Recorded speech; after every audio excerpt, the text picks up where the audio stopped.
नैब ordinance पर peoples party भी खामोश नहीं। बिलावल भुट्टो ने जावेद इकबाल की मुद्दत मुलासत में तौसी को बदनीयती करार दे दिया।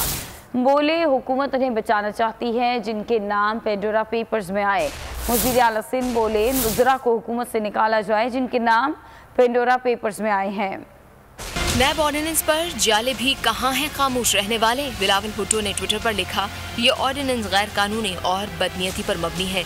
पीटीआई के वज़रा को बचाने की कोशिशें हो रही हैं। हुकूमत अपोजिशन को आइंदा भी निशाना बनाने की प्लानिंग कर रही है। वज़ीर आला सिंध मुराद अली शाह ने मुतालबा किया कि जिनके नाम पेंडोरा पेपर्स में आए उन वज़रा को फारिग किया जाए। हुकूमती तर्जुमानों पर भी तनकीद की। वो जो लोग हैं उनको अपने ओहदे छोड़ने, चोर हैं जिनके ऑफशोर अकाउंट्स हैं, ये जो कुछ वज़रा के निकले उनको तो अलग करें ना भाई काबीना से। शाजिया मरी बोली कि अजीब हुकूमत है जो दहशतगर्दों से बात करने पर राजी है, अपोजिशन से मुशावरत नहीं करना चाहते। और फिर आप कहते हैं आप अपोजिशन से बात नहीं करेंगे, आप दहशतगर्दों से बात करने को तैयार हैं।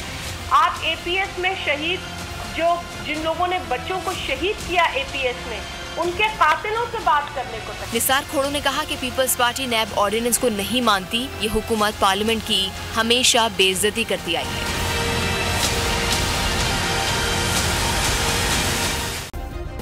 सब्सक्राइब करें और बेल दबाएं ताकि कोई खबर रह न जाए।